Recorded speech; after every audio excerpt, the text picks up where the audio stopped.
আদম সফিউল্লাহর কোমর ব্যথা, নূহ নাজিউল্লাহর কোমর ব্যথা, সমস্ত মানুষগুলা তো দাঁড়ানো, হাঁটুর উপরে দাঁড়ায় রয়েছে। তুমি কয় মিনিট দাঁড়ায় থাকতে পারবা?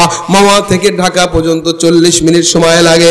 এতটুকু বাসের উপরে দাঁড়ায় থাকার ক্ষমতা আপনার আমার নাই। কোমর ব্যথা হয়ে যায়, হাঁটু ব্যথা হয়ে যায়। 50,000 60,000 বছর চলে যাবে, এক পায়ের উপরে দাঁড়ায় থাকবা, দুই পায়ের উপরে দাঁড়ায় থাকবা, হাঁটুর উপরে দাঁড়ায় থাকবা, কোমর ব্যথা হয়ে যাবে, মালিকের মায়া লাইগা যাবে। আল্লাহ পাক উপরে আরশ থেকে 1,24,000 পয়গম্বরের চেয়ার, 1,24,000 পয়গম্বরের জন্য 1,24,000 চেয়ার ছেড়ে দিবে। ওই চেয়ারগুলা উইরা উইরা আদম নবীর কাছে যেই চেয়ারটা আসবে, আদম নবীর চেয়ার আদম সফিউল্লাহ লেখা থাকবে। নূহ নবীর কাছে যেই চেয়ার আসবে, ওটা নূহ নবীর নাম লেখা থাকবে। উইরা উইরা 1,24,000 পয়গম্বরের কাছে চেয়ার উইরা উইরা চলে আসবে।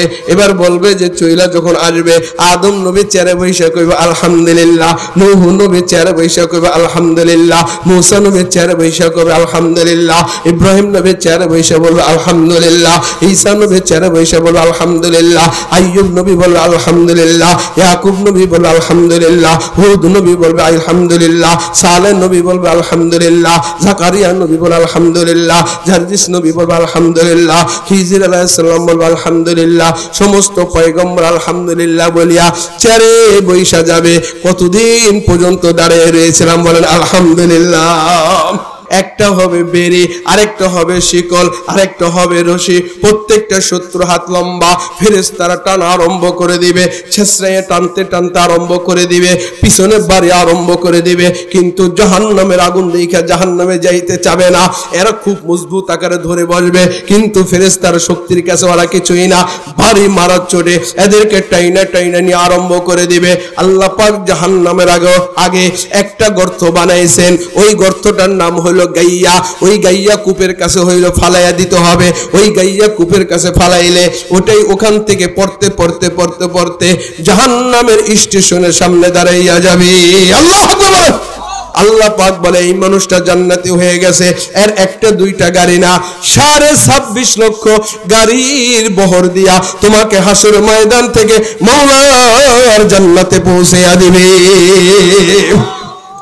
এই চরশে মাইলের মানুষেরা মনে করবেন আপনার গাড়িটা অটো গাড়ি নেই, প্রাইভেট কার নেই, কয় না না, আপনি যে গাড়ির ভিতরে বসে থাকবেন বড় শানওয়ালা গাড়ি, বড় মানওয়ালা গাড়ি, বড় আজমতওয়ালা গাড়ি, এই গাড়িটার নাম হবে লা ইলাহা ইল্লাল্লাহু মুহাম্মাদুর রাসূলুল্লাহ। কালেমা যারা গ্রহণ করবে জান্নাতে যাওয়ার গাড়ি তাদের হয়ে যায়, বলেন সুবহানাল্লাহ।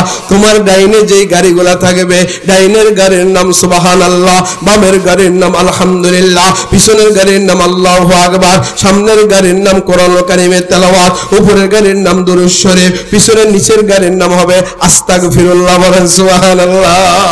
মাদবুর বাড়ি মসজিদের মুসল্লিদের উদ্যোগে চরশে মাইল মুন্সিগঞ্জ শিবচর মাদারীপুর আজকের মাহফিলের সম্মানিত সভাপতি মাওলানা আল আমিন হাজারী সাহেব, বিশেষ বক্তা হিসাবে ওয়াজ করেছেন শওকত হোসেন মাদারীপুরি, মাওলানা আনোয়ার হোসেন ফরাইজি এবং আব্দুর রহমান ফরাইজি সাহেব, অন্যান্য ওলামায়ে কেরামগণ বয়ান পেশ করেছেন। আরও বয়ান পেশ করেছেন মাওলানা আলী আকবর সাহেব, ইমাম ও খতিব চরশিমাল বাইতুল ওয়াহাব জামে মসজিদ। সকলে সুন্দর বয়ান করছেন। বয়ান করতে করতে বয়ান যখন শেষ হয়ে যায়, সেই সময় আমি আপনাদের সামনে হাজির হয়েছি। এই সময়টা হলো যাওয়ার সময়, কিন্তু আল্লাহ পাক যেহেতু হাজির করছেন, আমি কিছু কথা বয়ান করব, শুনবেন তো ইনশাআল্লাহ? আরো জোরে বলেন, শুনবেন তো ইনশাআল্লাহ? এই আসমান, এই জমিন কার সৃষ্টি? জোরে কোন কার সৃষ্টি? আজকের এই মাহফিল এটা হলো নকল। এই সামিয়ানা, এই বিছনা, এই স্টেজ, এই চেয়ার, এগুলো সব নকল। আসলে স্টেজ হলো আরশে মুআল্লা, সভাপতি হলেন মহান আল্লাহ, বক্তা হলেন আদম আলাইহিস সালাতু ওয়াস সালাম থেকে শুরু করে মুহাম্মদুর রাসূলুল্লাহ সাল্লাল্লাহু আলাইহি ওয়াসাল্লাম, এরা হলো বক্তা। আসমান হলো 7, জমিন তার বিছানা, বলেন সুবহানাল্লাহ। ওই ওয়াজটা কেমন হইতো যখন নবীজি বয়ান করতেন আর নবীজির নুরানি চেহারার ঝলকানিতে পুরা মসজিদ আলোকিত হয়ে যাইত। সুবহানাল্লাহ। আমার নবীজি নামাজ পড়তেছেন, তো নামাজের পিছনে সাহাবায়ে কেরাম আসে না, অনেক সময় একটু চুলকা চুলকি করে, কাপড় নিয়ে নড়াচড়া করে। তো নামাজ শেষে সাহাবায়ে নবীজি সালাম ফিরাইলেন, বলেন ও মিয়ারা, নামাজের ভেতরে এরকম চুলকা চুলকি কেন করো? তখন সাহাবাইদের মনে মনে প্রশ্ন, ইয়া রাসূলুল্লাহ দেখলেন কেমনে? ইমামতি করছেন আপনি সামনে, নজর ছিল সামনে, পিছনে কেমনে দেখলেন? তো মুফাসসিরিনে কেরামগণ, হাদিস বিশারদগণ এটার তাফসীর করেছেন যে কেমনে দেখছেন। কমুনি ইনশাআল্লাহ, কমুনি জোরে বলেন কমুনি। একটু আওয়াজ করবেন, আমি অল্প কিছু বয়ান করব, যদি মজা লাগে একটু শুনবেন, না লাগলে তো ইনশাআল্লাহ মোনাজাত দিয়ে দেব, ঠিক আছে তো ইনশাআল্লাহ। তো নবীজি বললেন, কে মিয়া, তো তোমরা নাড়াচাড়া করো, এরকম চুলকা চুলকি করো। সাহাবায়ে কেরাম বললেন, ইয়া রাসূলুল্লাহ কেমনে দেখলেন? তো আমাদের শেখ আল্লামা ইয়াহিয়া মাহমুদ সাহেবের দাদা উস্তাদ তিনি বয়ান করেছেন, তো নবীজি কেমনে দেখতেন পিছনের অবস্থাটা। তো নবীজি যখন নামাজে দাঁড়াইতেন, হুসাইন আহমদ মাদানী রহমতুল্লাহ আলাইহি বলে, নবীজি যখন আল্লাহু আকবার করে নামাজে দাঁড়াইতেন, নবীজির কপালের নূর, নবীজির গাল মোবারকের নূর, নবীজির দাঁতের ফাঁকার নূর, নবীজির মুখের ভেতর থেকে নূর, এই কেরাত যখন পড়তেন এর একটা আলো ওই সামনের ওয়ালে যায় লাগতো। ওই আলো লাগার সঙ্গে সঙ্গে আল্লাহ পাক পুরো ওয়ালটাকে আয়না বানিয়ে দিত। নবীজি তাকায় তাকাইয়া ওই আয়নার ভেতরে পিছনের সাহাবী কে কি করে সব কিছু দেখতে পাইতেন। সুবহানাল্লাহ। সুন্দর কম থাকার কারণে না বেশি থাকার কারণে? বেশি থাকার কারণে না, কেমন নূর আল্লাহ পাক তাকে দিয়ে দিলে, কেমন চেহারা আল্লাহ তারে দিয়ে দিলে যে একটা ওয়াল আয়না হয়ে যায়। তাহলে ওই সত্তা আল্লাহু আকবার তিনি কেমন সুন্দর ছিলেন। বলা হয় এই নবীজির এই আসল যে সুন্দর দিয়ে আল্লাহ বানাইছেন, এই সুন্দর উপর আল্লাহ পাক পর্দা দিয়ে ঢাইকা রাখছিলেন। যদি এই সৌন্দর্য ঢাইকা না রাখতেন, কোন মানুষ নবীজিকে এক নজর দেখার পরে না তার খানার কথা, না তার বাড়ির কথা, না তার বিড়া ভাড়ির কথা, পৃথিবীর কোনো কিছু মনে থাকতো না। শুধু কি দেখলাম আর তার প্রেমে পাগল হইয়া তার পিছনে দেওয়ারা হয়ে যেত। বলেন সুবহানাল্লাহ। ওই নবীজির উম্মত হতে পেরেছি, বলেন আলহামদুলিল্লাহ। না জোর হয় না, বলেন আলহামদুলিল্লাহ। আমাকে আপনারা আলহামদুলিল্লাহ আল্লাহু আকবার কয়ে খুশি করতে হবে, মানে আমি একটু জজবা যেন পাই আপনাদের তাওয়াজু থেকে, তাহলে দেখবেন আমার এখান থেকে বয়ান কেমনে বের হয়। বলেন সুবহানাল্লাহ। মেরে মুহতারাম ভাই, ওই নবীজি আমাদের জন্য রহমত, বলেন না সুবহানাল্লাহ। মেরে মুহতারাম ভাই, মাওলানা রুহুল আমিন রুহানি সাহেবের আব্বা জান এখানে আছে, বয়ান চলতেছিল, আমি এক জগতের বয়ান নিয়ত করেছিলাম।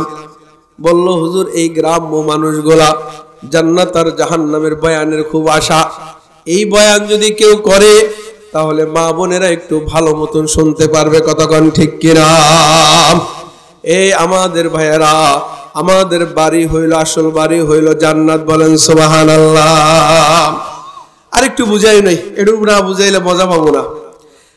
আমাদের এই কাকার ঘরের, এই কাকার বাড়ির আঙ্গিনায় যে ওয়াজ হলো, এর কয়টা ছেলে? কাকার কয়টা ছেলে? 2 ছেলে। কাকায় মরে গেলে 2 ছেলে এই উডানডারে 2 ভাগ করবো। তোর এক পোতায় ঘর, আমার এক পোতায় ঘর, বাবার যা আছে যত সম্পত্তি আছে 2টা ভাগ ভাগ করা, এটা শরীয়তের হুকুম, 2 জনে নিয়ে যাবো, কতক্ষণ ঠিক কিনা? অন্য কেউ পাবে? কারণ ওয়ারিস সূত্রে এই 2 সন্তান পেয়ে যাবে, কতক্ষণ ঠিক কিনা?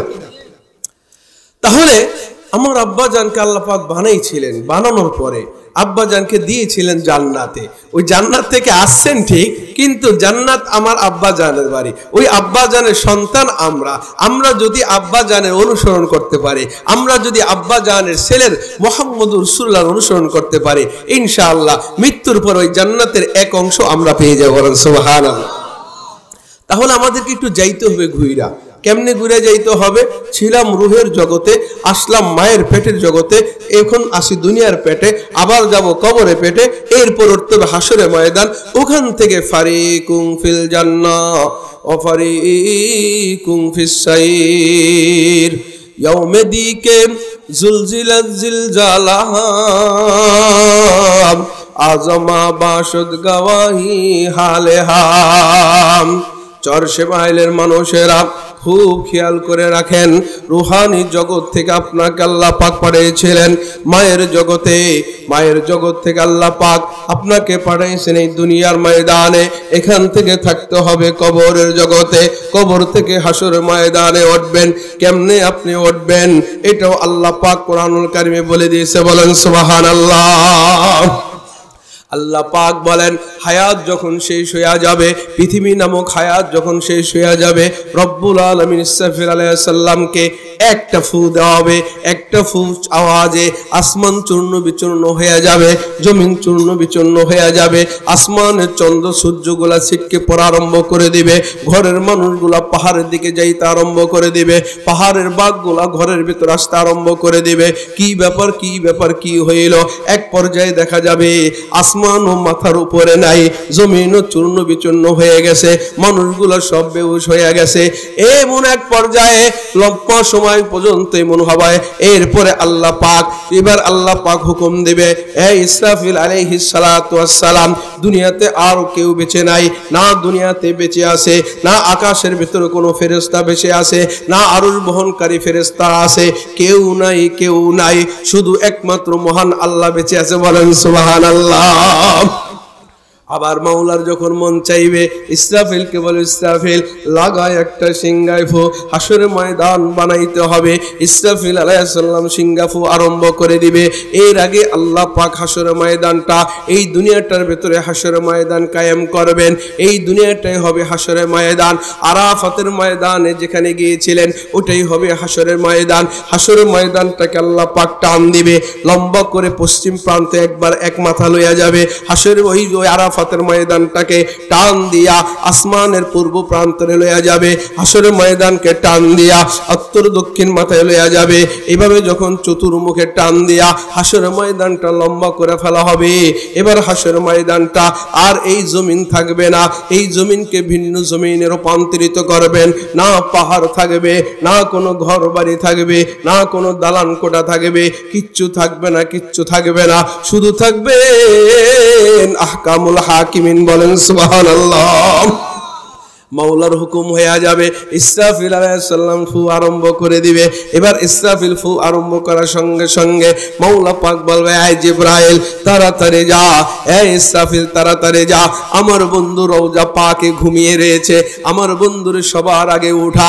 আমার বন্ধু বড় শানওয়ালা নবী, বড় মানওয়ালা নবী, বড় মান শানওয়ালা নবী, বড় মানওয়ালা নবী, বড় আজমতওয়ালা নবী, বড় ইজ্জতওয়ালা নবী। আমার নবীর শান আদমের নাই, আমার নবীর ইজ্জত নূহ নবীর নাই, আমার নবীর মান ইসমাইল আলাইহিস সালামের নাই। কোন পয়গম্বরের শানের সাথে আমার নবীর শান বানায় না। আমার বন্ধুকে বানাইছি বিদায় আদমকে বানাইছি, আমার বন্ধুরে বানাইছি বিদায় এবার জিবরাইল মিকাইল ইসরাফিলকে বানাইলাম, আমার বন্ধুকে বানাইছি বিদায় সমস্ত পয়গম্বরদেরকে বানাইছি।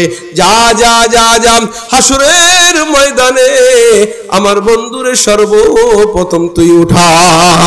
সুবহানাল্লাহ। জিব্রাইল আর মিকাইল এবার আসবে, আসার পরে আমার নবীজি রওজা মুবারক ফাঁক করবেন, নবীজির দুই ডানা ধরে উঠাইবেন। হাসরের ময়দানে সর্বপ্রথম নবীজি উঠবে, নবীজি উঠা এবার তাকাইয়া থাকবে।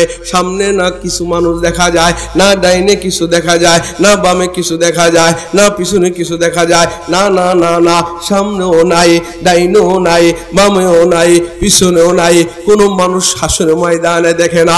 নবীজি চিন্তা করলেন, আমার উম্মতের কি অবস্থা? ইয়া আল্লাহ, আমার উম্মতরে কই লুকাইয়া রাখলা? আমার সব উম্মতগুলাকে জাহান্নামে দিয়ে দিলেন। এবার আল্লাহু আকবার জবাব আসবে, বন্ধু না না না, তোমার উম্মত এখনো পর্যন্ত হাসর ময়দানে উঠাই নাই। আমি আল্লাহ তোমাকে মহব্বত করে বানাইছি, এই জন্য সর্বপ্রথম হাসর ময়দানে তোমারে উঠাইছি। সুবহানাল্লাহ। এরা একটু পরে উঠবে, এরপরে পিপিলিকার নাই সমস্ত মানুষগুলো উঠতে আরম্ভ করে দিবে, দুনিয়ার সব প্রান্ত থেকে মাথা গজাইতে আরম্ভ করে দিবে, পিপিলিকার নাই ওঠা আরম্ভ করে দিবে। দুনিয়ার মানুষ হইল 3.5 হাত লম্বা, হাসরের ময়দানে মানুষগুলো থাকবে 2.5 হাত লম্বা, বলেন সুবহানাল্লাহ। কয় হাত? আড়াই হাত লম্বা। হুজুর কইবেন কই গেল 1.5 হাত? এই মাথা আর উঁচা লম্বা হয়ে থাকবে না। হাসরের ময়দানে সমস্ত মানুষের গর্দান নিচু হয়ে থাকবে, ভাঙ্গা হবে, 1 বিঘত কমে গেল। আর দুনিয়ার মানুষ পায়ের পাতার উপর ভর কইরা চলে, হাসরের ময়দান এমনি চলতে পারবে না, গিরার উপর ভর কইরা হাসরের ময়দানে চলবে। তাহলে 1 হাত কমে গেল, 3.5 হাত থেকে 1.5 হাত কমে গেলে থাকে 2.5 হাত। আদৌ সব মানুষগুলা 2.5 হাত লম্বা হবে, বলেন সুবহানাল্লাহ। একজনের গর্দান উঁচু থাকবে, যেই গর্দানটা হইল মসজিদের মুয়াজ্জিনে আজান দিত আল্লাহু আকবার আল্লাহু আকবার, আসে না? মুয়াজ্জিন আজান দেয়, এই মুয়াজ্জিনের গর্দানটা শুধু সোজা থাকবে, সবার দেখতে পারবো, সবার সামনে দেখে, কিন্তু আর কারো গর্দান কোনো উঁচু না, সবার গর্দান শুধু নিচা। এটাও হইল মুয়াজ্জিনের ইজ্জত, বলেন সুবহানাল্লাহ। আমরা তো মুয়াজ্জিনের ইজ্জত দেই না, হুজুর হলো মুয়াজ্জিন, কিন্তু হাসরের ময়দানে মুয়াজ্জিনের গর্দানটা থাকবে উঁচা। মেরে মুহতারাম ভাইও, হাসরের ময়দানটা হবে 1 লক্ষ বছরের লম্বা, বলেন সুবহানাল্লাহ। কত বছর? 1 লক্ষ বছরের লম্বা হবে হাসরের সেই ময়দানটা, 1 লক্ষ বছরের লম্বা হবে। আমাদের দিনটা হয় 12 হাত 12 ঘন্টা, রাত হয় 12 ঘন্টা, এই 24 ঘন্টায় হইল দিন রাত মিলিয়া।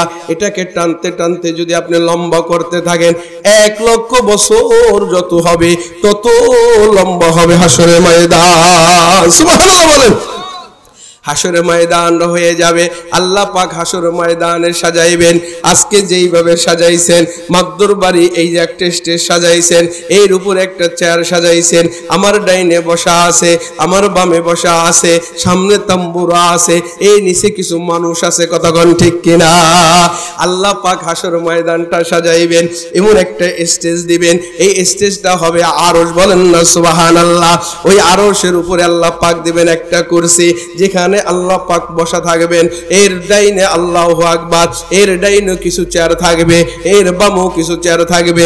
আল্লাহ পাক আরশের ডাইনে, আমার ডাইনে হইল ফাঁকা, কিন্তু হাসরের ময়দানে আল্লাহ পাকের আরশের ডাইনে সাজাইবেন জান্নাত।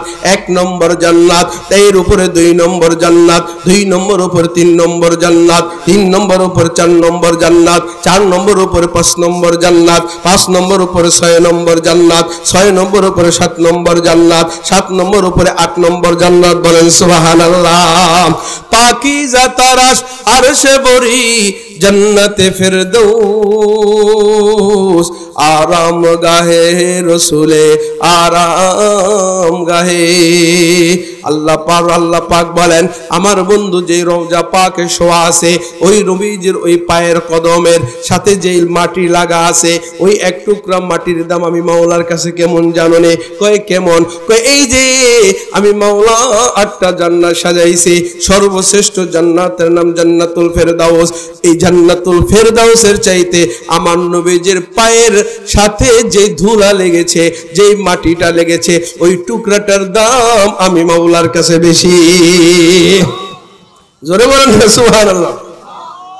মেরে মুহতারাম ভাইও, এবার হাসরের ময়দানে আরশের বামে আল্লাহ পাক সাজাইবেন 1 নম্বর জাহান্নাম, এর নিচে 2 নম্বর জাহান্নাম, এর নিচে 3 নম্বর জাহান্নাম, 3 নম্বর নিচে 4 নম্বর জাহান্নাম, 4 নম্বর নিচে 5 নম্বর জাহান্নাম, 5 নম্বর নিচে 6 নম্বর জাহান্নাম, 6 নম্বর নিচে 7 নম্বর জাহান্নাম। হাসরের ময়দানে জান্নাতের ডাইনে আল্লাহ সাজাইবেন হাউজে কাউসার, হাসরের ময়দানে জাহান্নামের বামে সাজাইবেন মিজানের পাল্লা। সুবহানাল্লাহ। তাহলে কেমন হবে হাসর ময়দানটা? বুঝলাম যে আপনার বরাবর আল্লাহ পাকের আরশ, আরশের ডাইনে জান্নাত, আরশের বামে জাহান্নাম, ডাইনে জান্নাতের ডাইনে হইল হাউজে কাউসার, জাহান্নামের বামে মিজানের পাল্লা, বলেন সুবহানাল্লাহ। এইভাবে যখন আল্লাহ পাক সাজাইবেন হাসরের ময়দানটা সাজানোর পরে আল্লাহ পাক বলবেন, ইয়াউমা তাশাক্কাকুস সামাউ বিল গমাম ওয়া নুজিলাল মালাইকাতু তানজিলা। হে আরশ, হে আকাশগুলা। এর আগে আল্লাহ পাক আসমান জমিন তো ওই যে প্রথমে সিংহের ফু দিয়ে ভেঙে ফেলছেন, এরপরে কিন্তু আবার আকাশ বানাইবেন, আবার 7টা আকাশ বানাইবেন, বলেন না সুবহানাল্লাহ। কয়টা আকাশ?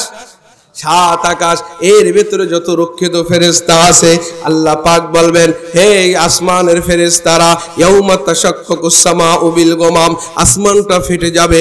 আসমানটা ফেটে যাওয়ার পরে রব্বুল আলামিন বলবে, তোর ভিতরে যত রক্ষিত ফেরেশতা আছে তোমরা আজকে হাসরের ময়দানে চলে আসো, তোমাদের আর প্রথম আসমানে ডিউটি নাই, এখন চূড়ান্ত ফয়সালার দিন, হাসরের ময়দানে তোমরা ডিউটি আছে, একটা বাউন্ডারি দিয়া দাও। আল্লাহ পাক দ্বিতীয় আসমানকে হুকুম দেবে, এই দ্বিতীয় আসমান, তোর ভিতরে যত রক্ষিত ফেরেশতা আছে হাসরের ময়দানে নেমে আসো। এরা আরেকটা বাউন্ডারি দিয়ে দিবে, তৃতীয় আসমান ফেরেশতা নামবে, তৃতীয় আরেকটা বাউন্ডারি হয়ে যাবে, চতুর্থ আসমানের ফেরেশতা নামবে, চতুর্থ আরেকটা বাউন্ডারি হয়ে যাবে, পঞ্চম আকাশের ফেরেশতা নামবে, পঞ্চম একটা বাউন্ডারি হয়ে যাবে, ষষ্ঠ আসমানের ফেরেশতা নামবে, ষষ্ঠ আটটা বাউন্ডারি হয়ে যাবে, সপ্তম আসমানের ফেরেশতা নামবে, সপ্তম বাউন্ডারি হয়ে যাবে, এক নম্বর বাউন্ডারি, এর পাশে এর পিছনে 2 নম্বর, এর পিছনে 3 নম্বর, এর পিছনে 4 নম্বর, 4 নম্বর নিচে 5 নম্বর, 5 নম্বর পিছনে 6 নম্বর, 6 নম্বর পিছনে 7 নম্বর, আকাশ হইল 7টা, বাউন্ডারি হবে 7টা, বলেন সুবহানাল্লাহ। এই বাউন্ডারি গুলা দেওয়ার পরে এবার রব্বুল আলামিন বলবে, ইয়া মাশারাল জিন্নি ওয়াল ইনসি ইন ইসতাতাতুম আন তানফুযু মিন আকতারিস সামাওয়াতি ওয়াল আরদ ফানফুযু লা তানফুযুনা ইল্লা বিসুলতান ফাবিআইয়ি আলাই রাব্বিকুমা তুকাজ্জিবান। সুবহানাল্লাহ বলেন। এই 7টা বাউন্ডারি দেওয়ার পরে আল্লাহ পাক এবার ডাক দিবে, ইয়া মাশারাল জিন, হে জিন জাতি, তোরা না বড় শক্তিশালী ছিলি, তোরা একজন মানুষের ঘর ইচ্ছা করলে উড়াইয়া উড়াইয়া আরেক জায়গায় লইয়া যাইতে পারতি, তোরা ইচ্ছা করলে মানুষের অগোচরে মানুষকে আসার দিতে পারতি, কথা কোন ঠিক কিনা? এই এত বড় শক্তিশালী বাহাদুররা, আজকে আমি একটা বাউন্ডারি দিয়ে দিলাম 7টা, পারলে তোরা একটু ভাগ। এবার জিন ক্ষমতা নাই, মানুষদেরকে বলবে, এই মানুষেরা, তোদের হুঙ্কারে মানুষ ঘর থেকে বের হইতে পারে নাই, তোদের চোখের উপর চোখ রাইখা কেউ কথা বলতে পারে নাই। তোরা যখন আইন পাশ করেছিলে, গর্ভধারিণীর মহিলারা প্রসব বেদনায় ঘরের ভিতর কান্নাকাটি করলো, করোনার সময় রাস্তা তোরা গেট খোলস নাই, আজকে তোরা কোথায়? এত বাহাদুর ওয়ালারা কোথায়? আজকে ভাগ দেখি, আমি মাওলা 7টা বাউন্ডারি দিয়ে দিলাম, পারলে তোরা ভাইগা দেখা। সুবহানাল্লাহ। ভাগতে পারবো নি? 7টা বাউন্ডারি দেওয়ার পরে জিন ইনসানকে বলবে ওরা ভাগতে, কিন্তু ভাইগা যাবে কোথায়? ভাগারও তো কোনো অপশন নাই। এক একজন ফেরেশতা কি বড় শক্তিশালী, মাথায় পাগড়ি এক একজনের এক এক রকম, হাতে একটা লাঠি এক এক রকম, এক একজনের পোশাক এক এক রকম।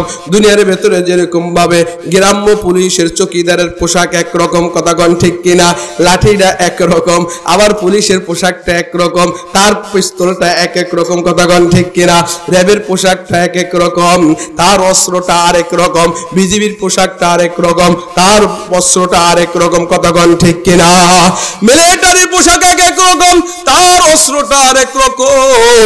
এবং প্রত্যেক সেক্টরে যেরকম আলাদা আলাদা, প্রথম আসমানের ফেরেশতা যেমন, তার চাইতে ভয়ঙ্কর দ্বিতীয় আসমানের ফেরেশতা, দ্বিতীয় আসমানের ফেরেশতা যেমন, তার চাইতে ভয়ঙ্কর তৃতীয় আসমানের ফেরেশতা, তৃতীয় আসমানের ফেরেশতা যেমন, তার চাইতে ভয়ঙ্কর চতুর্থ আসমানের ফেরেশতারা, চতুর্থ আসমানের ফেরেশতারা যেমন, তার চাইতে ভয়ঙ্কর হইল পঞ্চম আসমানের ফেরেশতারা, পঞ্চম আসমানের ফেরেশতারা যেমন, তার চাইতে ভয়ঙ্কর ষষ্ঠ আসমানের ফেরেশতারা, ষষ্ঠ আসমানের ফেরেশতারা যেমন, তার চাইতে ভয়ঙ্কর সপ্তম আসমানের ফেরেশতারা।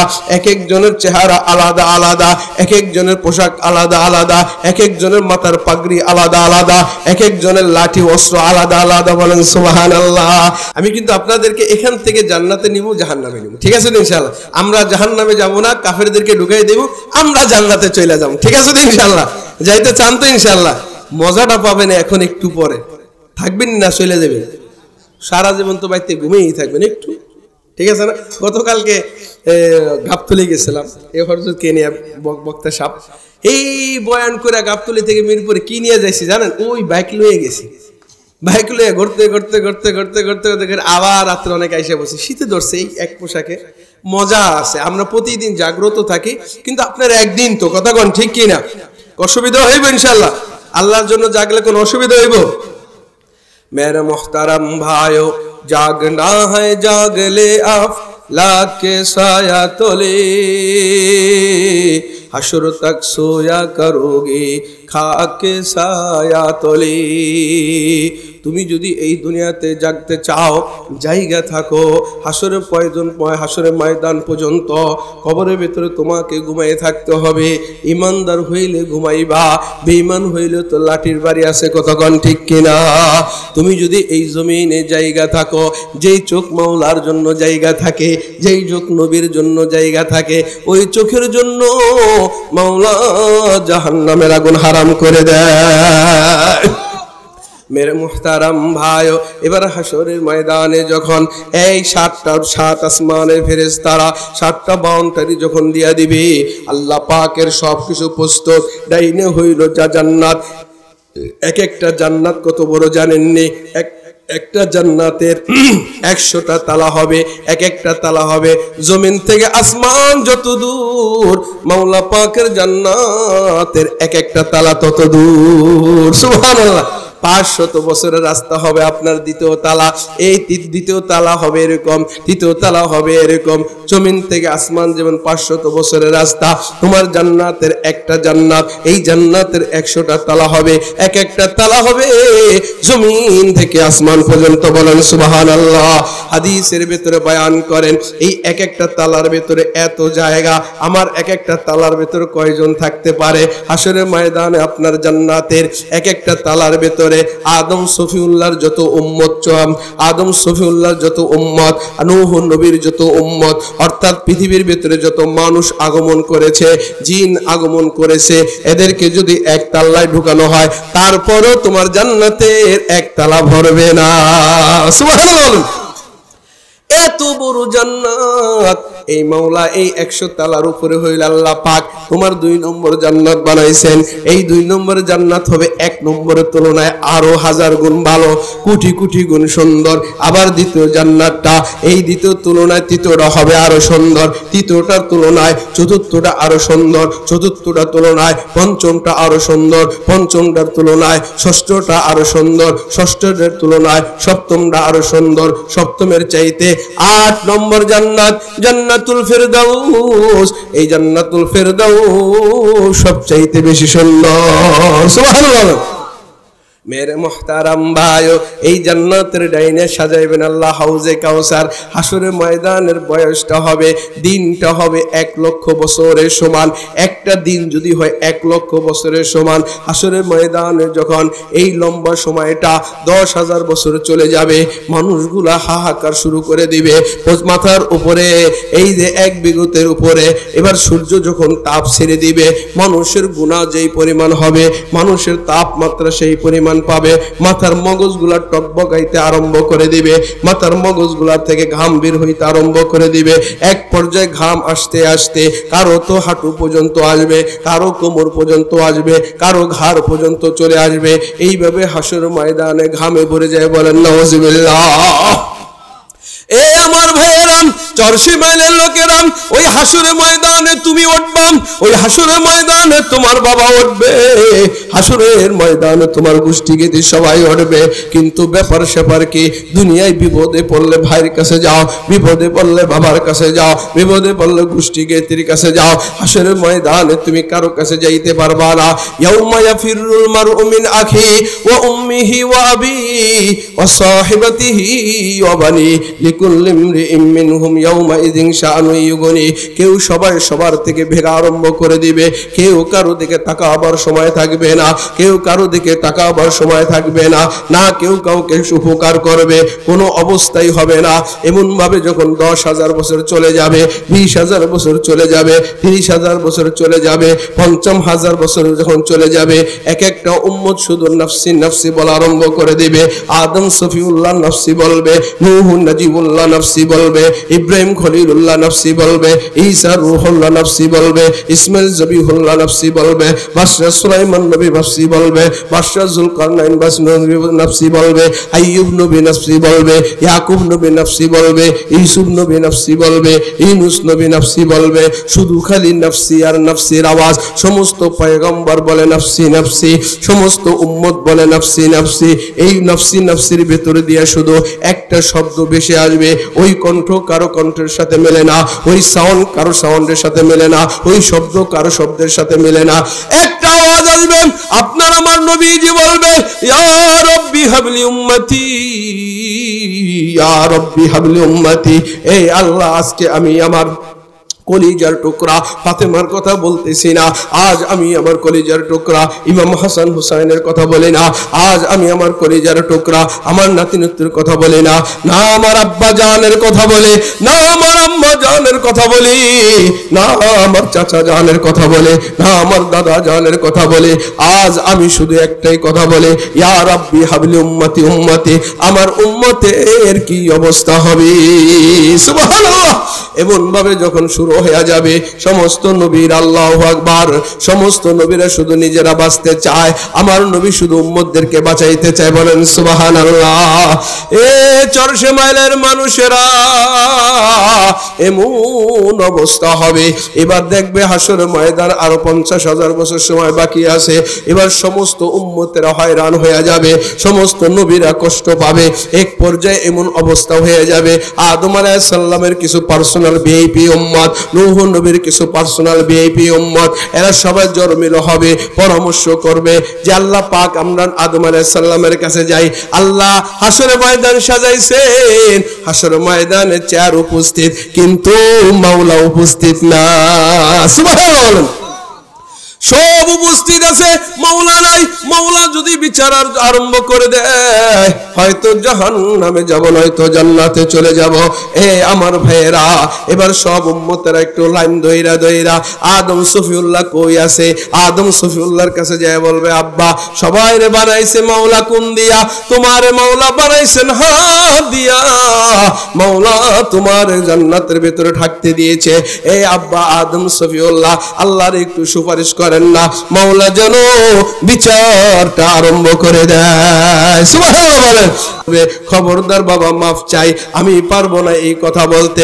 কয় কেন কেন পারবেন না? কয় লা তাকরাবা হাযিহি শাজারা, আমি জান্নাতে থাকাকালীন মাওলা পাকের একটা হুকুম অমান্য করেছিলাম, ভুলে আমাকে খেয়ে ফেলেছিল, এই খাওয়ার কারণে আমি জান্নাত থেকে বের হয়ে গেছি। আমার মাওলা যদি জিজ্ঞাসা করে, আদম জান্নাতে থাকতে দিলাম, কেন এই ভুলটা করলি? আমি আজ আদমের রক্ষা নাই। আজকে মাওলা যে রাগান্বিত অবস্থায় আছেন, ইতিপূর্বে কখনো হয় নাই, আর ভবিষ্যতে কখনো হবে না। আমি মাওলার সামনে যাইতে পারবো না। ইযহাবু ইলা নূহ, তোমরা নূহ নবীর কাছে যাও। নূহ নবী বলবে, আমার কাছে কোনো কাম নাই, আমিও মামলা ঠামলা খেয়ে ফেলেছি। ইযহাবু ইলা ইব্রাহিম, তোমরা ইব্রাহিম নবীর কাছে যাও। ইব্রাহিম বলবে, আমি পারবো না। ইযহাবু ইলা ঈসা ইসমাইল, তোমরা ইসমাইলের কাছে যাও, এও কইবে পারবো না।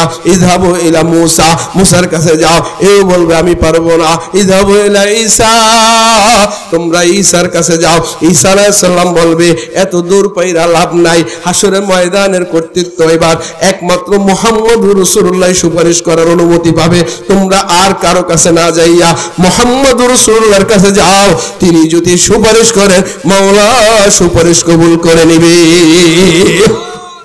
এবার সবাই নবীজির কাছে যাবে, ইয়া রাসূলুল্লাহ, আমাদের খুব কষ্ট হইতেছে, আপনি মালিকের কাছে যান, মালিক যেন বিচার কার্য আরম্ভ করে দেয়। কয়, হা হা হা হা, আজ আমার সময় হয়েছে। নবীজি বুরাকে উঠবেন, বুরাক উড়াইয়া উড়াইয়া মাওলা পাকের উপরে লইয়া যাবে, সাত আসমান পাড়ি দিয়ে উপরে লইয়া যাবে। মাওলা পাকের কাছে যখন যাইবে, সামনে মাকামে মাহমুদ, ওই মাকামে মাহমুদে যাইয়া বুরাকটা থেমে যাবে। মাকামে মাহমুদে যাইয়া নবীজি সিজদায় পড়ে যাবে, কান্না আরম্ভ করে দিবে। নবীজির এমন চোখের পানি দেখা মাওলার বড় মায়া লেগে যাবে। বন্ধু তুমি মাথা ওঠাও, ইরফা রাসাক, এই বন্ধু তুমি মাথা ওঠাও, সাল তুতিনি, আজকে তুমি যত সুপারিশ করবা, আজ তুমি যা কিছু চাইবা, সব আমি কবুল করে নিব। বলেন সুবহানাল্লাহ।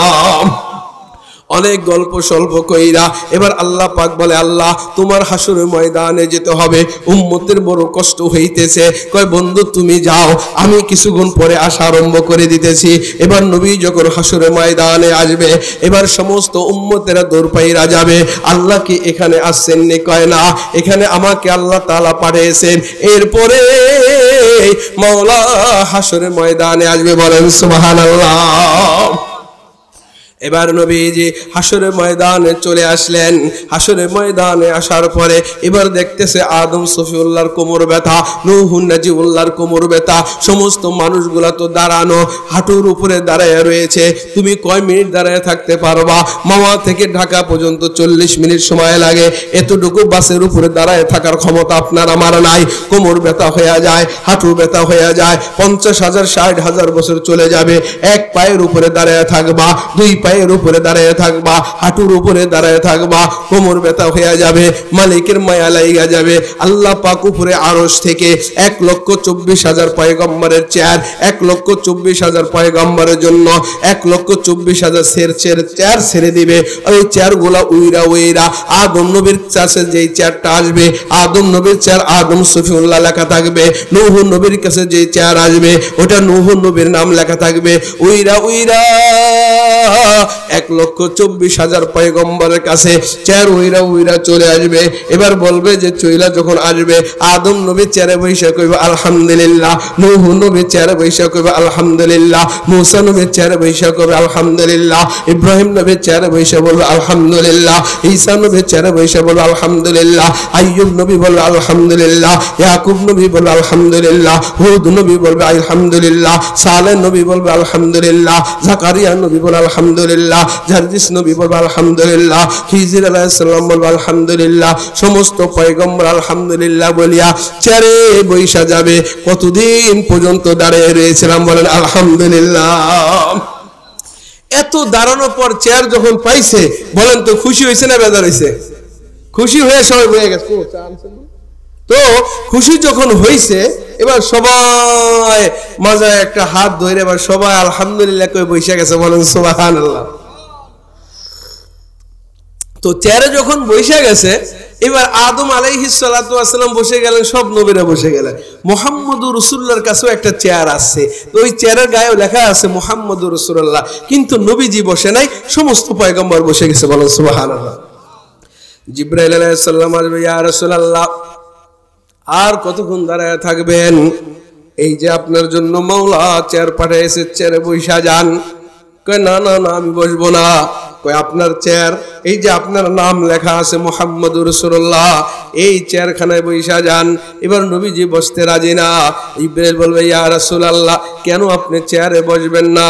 কয় আমি চেয়ারে বসবো না এই জন্য যে এই আমি যদি চেয়ারের ভিতরে বসি, আমার মাওলা আমারে খুব ভালোবাসে জানি, আমার মাওলা আমারে খুব মহব্বত করে জানি।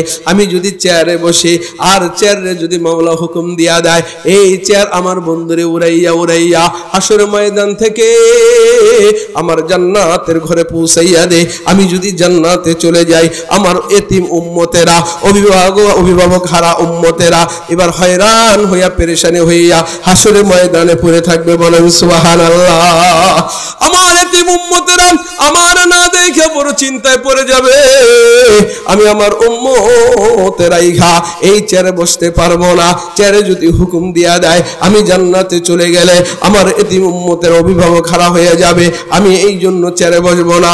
নবীজি চেয়ারে বসে না, সব নবীরা চেয়ারে বসা যায়, সুবহানাল্লাহ। কেমন শানওয়ালা নবী, কেমন মানওয়ালা নবী, কেমন আজমতওয়ালা নবী, কত বড় ইজ্জতওয়ালা নবী, কত বড় উম্মতের দরদিওয়ালা নবী। সব নবীরা বসে গেল, উম্মতের কথা ভাবে না। সব নবীরা নফসি নফসি বলে, উম্মতের কথা ভাবে না। আর আমার নবীজি উম্মতের কথা বলতে পারে না, সুবহানাল্লাহ। মুখতাসার ভাবে শেষ করে দিব। এবার যখন নবীজি বসলেন না, সময় যখন হয়ে গেল, আল্লাহ পাক বলেন, ইসরাফিল আরেকটা সিংহায় ফু দাও। 3 নম্বর সিংহায় যখন ফু আরম্ভ করে দিবে, হাসরের ময়দানে সবাই বেহুশ হয়ে যাবে। আদম সফিউল্লাহ থেকে শুরু করে মুহাম্মদুর রাসূলুল্লাহ পর্যন্ত সব উম্মতেরা বেহুশ হয়ে যাবে, ইল্লা মুসা নবী ছাড়া সব নবীরা বেহুশ হয়ে গেছে, সুবহানাল্লাহ। সব উম্মতেরা বেহুশ, হাসরের ময়দান আর কেউ খাড়া নাই, সবাই বেহুশ হয়ে গেছে, মূসা আলাইহিস সালাম শুধু জিন্দা আছে। এই কারণ আজকে আমি বলবো না। এবার যখন সবাই বেহুশ হয়ে গেছে, আল্লাহ পাক বলবেন, এই আরশ বহনকারী ফেরেশতারা, এবার আমি আমার হাসরের ময়দানে যাব। আল্লাহ পাক হাসরের ময়দানে নাজিল হবেন, কারণ আল্লাহ পাক যদি হাসরের ময়দানে নাজিল হয়, ওই নূরের তাজাল্লির পাওয়ারে সমস্ত উম্মতগুলা সরকার হয়ে যাবে, আল্লাহ পাক উপস্থিত হয়ে যাবেন। এরপরে আস্তে আস্তে সকলের হুশের জন্য ইসরাফিল আলাইহিস সালামকে ফু দেবে, আর একটা ছিঙ্গা লাগাও, আর একটা ফু লাগাও। চতুর্থবারে ফুর মাধ্যমে আল্লাহ পাক যারা অচেতন হয়ে গিয়েছিল, যারা বেহুশ হয়ে গিয়েছিল, সবাই সচেতনে ফিরে আসবে। সুবহানাল্লাহ। এর ভেতরে 1 লক্ষ বছর সময় হয়ে গেল। এবার যখন সবাই সচেতন হয়ে গেল, সামনে তাকাইয়া দেখে আহকামুল হাকিমিন রব্বুল আলামিন আজকে চেয়ারে বৈশা গেছে, এমন রাগান্বিত অবস্থায় আছে, পৃথিবীতে আর কোনো সময় আর কখনো হয় নাই এত অবস্থা, ভয়ানক অবস্থায় আমার নবী আল্লাহ পাক চেয়ারের ভেতরে বসে বললেন, অর্ডার অর্ডার অর্ডার, বিচার কার্য আরম্ভ করা হোক। এবার নবীজি বললেন, ও বন্ধু, সুপারিশ করতে বলেছিলাম বিচার কার্য আরম্ভ করার জন্য, এক একজন করে উম্মত পাঠাও। এবার নবীজি বলবে, আদম সফিউল্লাহ, আপনি সকলের আব্বা, আপনি যান না আল্লাহ পাকের কাছে। আদম সফিউল্লাহ কয় মাফ চাই। নূহ নবী আপনি যান। নূহ নবী কয় মাফ চাই। কোন পয়গম্বর রাজি না। আল্লাহ রাসূল বলে, এ আবু বকর, তুমি সর্বপ্রথম মাওলার হাসরের ময়দানে আল্লাহর আশা, আল্লাহর কাঠ গড়ার ভিতরে তুমি দাঁড়ায়া যাও, মাকামে মাহমুদের কাছে যাও। এবার আল্লাহ পাক আবু বকর, আল্লাহ রাসূল আবু বকরকে যখন পাঠাইবে, এবার আল্লাহ রাসূল যখন আমার আল্লাহ পাকের আরশের কাছে আসা আরম্ভ করে দিবে, বিচার কার্য শুরু। প্রথম হইল আবু বকরকে পাঠাইবে। আবু বকর তাকায় দেখবে, সামনে আইসা দেখবে হাসরের ময়দানে আরশের সামনে একটা জায়গা আছে মাকামে মাহমুদ। ওই মাকামে মাহমুদের চোখের পানি আবু বকর বুঝে আসবে, এই চোখের পানি মুহাম্মাদুর রাসূলুল্লাহর চোখের পানি ছাড়া বাকি অন্য কারো চোখের পানি না। কারণ কিছুক্ষণ আগে আল্লাহ রাসূল আল্লাহ পাকের বাড়িতে গিয়েছিলেন, ওই জায়গায় নবীজি চোখের পানি ছাড়ছেন। আবু বকর আয়েশা চোখের পানি ছাড়া আরম্ভ করে দিবে। আল্লাহ পাক বলবে, আবু বকর তোরে মাফ করে দিলাম। ওমর যাবে। এবার আবু বকরকে আবু বকর প্রশ্ন করছেন, কয় কিচ্ছু না, আল্লাহ পাক যাইয়া চোখের পানি ছেড়ে দিয়েছে, আপনি চোখের পানি ছাড়ছেন, ওটা দেখে আমার বুঝে আসছে চোখের পানি বড় মায়া, চোখের পানি বড় দাম, আল্লাহ চোখের পানির বড় পছন্দ করে। ওমর এবার আল্লাহ রাসূল, ওমর তুমি যাও। ওমর কয়, ইয়া রাসূলুল্লাহ পাঠাইয়েন না, আবু বকরের মতো দিল আমার নরম না, আমার চোখে কোনো পানি নাই, আমি ওখানে যেয়ে কি করব? আবু বকর ওমরে বলে, ওমর যা।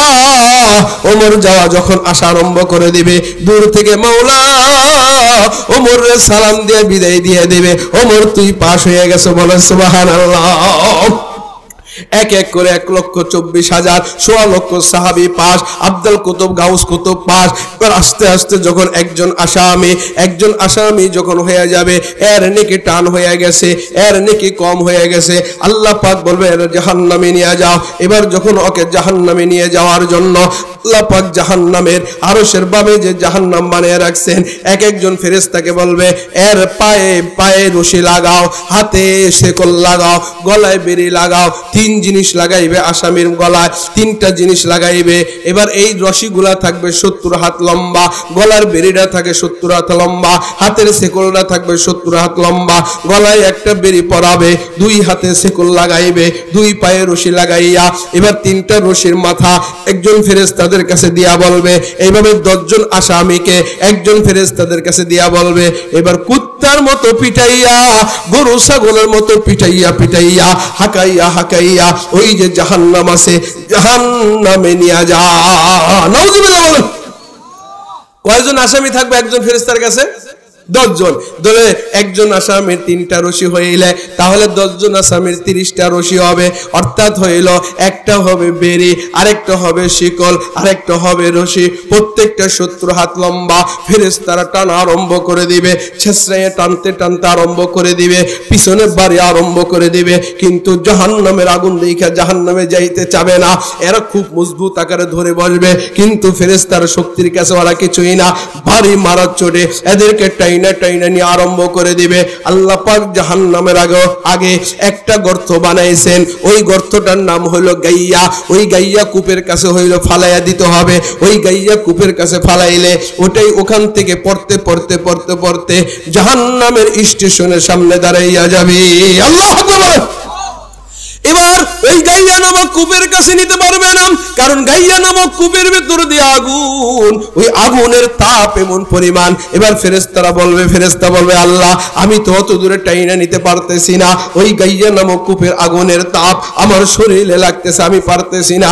এবার আল্লাহ পাক বলবে এক একজন আসামির গলা ধর আর ওর পাছা ধর, এইভাবে ধরে হেক্কি কইরা তোরা জোরে ফিক্কা মার। ফেরেশতা এক একজনকে ধইরা এবার যখন জোরে ফিক্কা মারবে ওই গাইয়া নামক কূপের ভিতরে পড়বে। নবীজি আমার বয়ান করে ওই গাইয়া নামক কূপটা এত বড় লম্বা, একটা পাথর যদি গাইয়া নামক কূপের উপরে ছেড়ে দেয় এই পাথরটা পড়তে পড়তে তলদেশে 70 বছর সময় লেগে যায়। 70 বছর লেগে যাবে। মানুষটা যখন গাইয়া নামক কূপের কাছে ফালাইয়া দিবে এবার ও পড়া আরম্ভ করে দিছে। এবার ওই গাইয়া নামক কূপটা হলো আগুনে ভরা, পড়তে পড়তে হাজার হাজার বার পোড়া হইবে, কয়লা হয়ে যাবে, আবার অসুস্থ হয়ে যাবে। পড়তে পড়তে 70 বছর পরে গাইয়া নামক কূপের নিচে যখন পড়বে ওখানে যায় দেখবে জাহান্নামের ফেরেশতা, এবার মালিক ফেরেশতা ওখানে দাঁড়াইয়া যাবে। এবার আসামি চলে আসছে, আসামির গলায় আল্লাহ পাক একটা রিপোর্ট দিয়া দিবেন। যেমনি ভাবে রিপোর্ট দিয়া দেয়, ডাক্তার প্রেসক্রিপশনে লেখা দেয়, রিপোর্ট দিয়া দেয় এই রোগীর এত নাম্বার সিট হবে, এই রোগীর এত নাম্বার বেড হবে, ক্যান্সার রোগীর বেড আলাদা, আলসারের রোগীর বেড আলাদা, এবার অ্যাক্সিডেন্ট রোগীর বেড আলাদা। কতক্ষণ ঠিক কিনা? আল্লাহু আকবার। হাসরের ময়দানে বিচার করে এই গলার ভেতরে কাঠ ঝুলাইয়া দিবে, গলার ভেতরে এক্সরে রিপোর্ট ঝুলাইয়া দিবে। এর রক্ত খারাপ, এর চোখ খারাপ, এর জবান খারাপ, এর কপাল খারাপ, এর অঙ্গ প্রত্যঙ্গ খারাপ, হাতে করেছে গুনাহ, জবানে করেছে মিথ্যা কথা, চোখে করেছে জিনা, কানে শ্রবণ করেছে গান বাজনা। এভাবে করতে করতে যখন সব রিপোর্ট দেখবেন না পাক, এবার ওই রিপোর্ট দেখা মালিক ফেরেশতা বলবে এই যে দেখতেছেন 8টা 7টা জাহান্নাম, কয় হ্যাঁ তোমার ঘরের ঠিকানাটা হলো এই জাহান্নাম, এই জাহান্নামের ভিতরে তুমি তাকাও, ওই যে জাহান্নামের ভিতরে আগুনের পাহাড় দেখা যায়, কয় দেখা যায়। ওই যে জাহান্নামের ভিতরে দেখা যায় একটা ঘর, ওই ঘরের ভিতরে সাপ ভরা, কয় দেখা যায়। ওই যে জাহান্নামের ভিতরে বিচ্ছু গর্তের ভিতরে দেখতে পারছো নি, কয় হ্যাঁ, কয় এটাই হবে তোমার ঘর, ওই পাহাড় হবে তোমার ঘর, ওই সাপের ঘর হবে তোমার ঘর। এবার ও চিৎকার আরম্ভ করে দিবে আমারে ফালাইয়েন না, কয় ফালানো ছাড়া উপায় নাই। মাওলা হাসরের ময়দানে বিচার করে দিয়েছে তুমি কোন সেক্টরে আসামি। আল্লাহু আকবার। এবার ফেরেশতারা ওই ঘরের ভিতরে পাঠাইয়া দিবে, কারণ ওটাই হলো মূল স্টেশন। ওখানে 7টা দরজা থাকবে, তোমার গলায় আসামির রিপোর্টনামা থাকবে। 1 নম্বরে জাহান্নামে তুমি কিনা, না 2 নম্বরে জাহান্নামে, না 3 নম্বরে জাহান্নামে, 7 নম্বর জাহান্নামের আগুন হবে ভয়াবহতা। এটাই হবে ইন্নাল মুনাফিকিনা ফিদ্দারকিল আসফালি মিনান নার। মুসলমানের ভিতরে মুনাফিক মাকরা মুসলমান যারা দুই কথা দুইজনের কাছে বইলা মানুষের ভিতরে জর্গা লাগাইয়া দেয়, মানুষের ফাসাদ লাগাইয়া দেয়, এরাই হবে জাহান্নামের চরম পর্যায়ে, জাহান্নামের 7ম স্তরে সর্বোচ্চ শাস্তি জাহান্নাম তাদেরকে দেওয়া হবে। বলেন নাউজুবিল্লাহ। কাফিরদেরকে আল্লাহ এত বড় শাস্তি দিবেন না। ইন্নাল মুনাফিকিনা ফিদ্দারকিল আসফালি মিনান নার। মাওলা 7ম জাহান্নাম বানাইছেন। মুসলমানের ভিতরে যারা মুনাফিকি করবে জাহান্নামে ঢুকানো হয়ে গেল। ওই হাসরের ময়দানে আবু বকরের মতো যারা জান্নাতি হয়ে যাবে, চলেন এবার আপনাকে জান্নাতে পৌঁছাইয়া দেই। এবার আপনি যখন জান্নাতি হয়ে যাবেন আল্লাহ পাক জান্নাতের গেটের সামনে 80,000 70,000 ফেরেশতা ফুল নিয়ে সাজায় দাঁড়ায় রয়েছে। এর সামনে আল্লাহ পাক 80,000 গেলমান ফুলের তোড়া নিয়ে সাজায় রয়েছেন। এর সামনে আল্লাহ পাক 25 লক্ষ হুর তোমাকে ফুলের তোড়া দিয়া গলায় দিয়া ফুল তোড়া নিয়ে দইরা সাজায় রয়েছে। বলেন সুবহানাল্লাহ। তোমার ফুলের মালা গলায় দেওয়ার জন্য প্রথমে 70,000 ফেরেশতা, এর সামনে 80,000 গেলমান, এর সামনে 25 লক্ষ হুর, এরাও মোট হলো 26.5 লক্ষ। এই 26.5 লক্ষ ফেরেশতা হুর গেলমান তোমার এক একজনের তোমার গলার মালা দিয়া মাওলার জান্নাত জান্নাত পর্যন্ত পৌঁছে দিবে। বলেন সুবহানাল্লাহ। যখন একজন আসামি, যখন একজন মুসলমান জান্নাতি হয়ে যাবে, ফুলের মালাগুলা দিয়া এবার তার মাথায় করে নাচা আরম্ভ করে দিবে।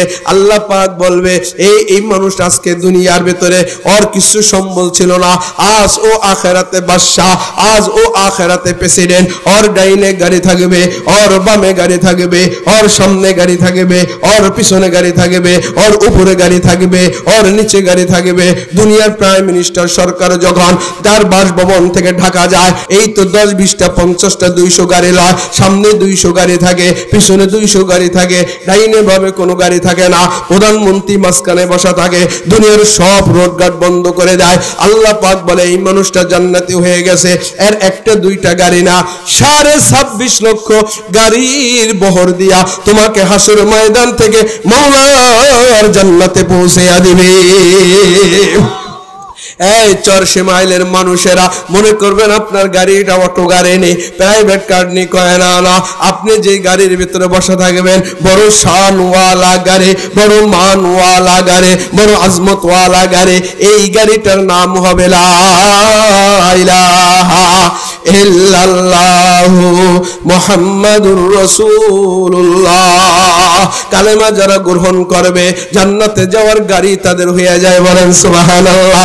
তোমার ডাইনে যেই গাড়িগুলা থাকবে, ডাইনের গাড়ির নাম সুবহানাল্লাহ, বামের গাড়ির নাম আলহামদুলিল্লাহ, পিছনের গাড়ির নাম আল্লাহু আকবার, সামনের গাড়ির নাম কোরআনুল কারীমের তেলাওয়াত, উপরের গাড়ির নাম দুরূদ শরীফ, পিছনের নিচের গাড়ির নাম হবে আস্তাগফিরুল্লাহ। বলেন সুবহানাল্লাহ।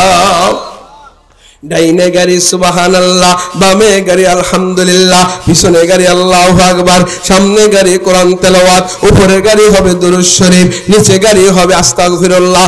অর্থাৎ সুবহানাল্লাহ পড়লে ডাইনে গাড়ি থাকবে, আলহামদুলিল্লাহ পড়লে ডাইনে বামে গাড়ি থাকবে, আল্লাহু আকবার পড়লে পিছনে গাড়ি থাকবে, আস্তাগফিরুল্লাহ কোরআন কারীম তেলাওয়াত করলে সামনে গাড়ি থাকবে, উপরে গাড়ি থাকবে দুরূদ শরীফ, নিচে থাকবে আস্তাগফিরুল্লাহ।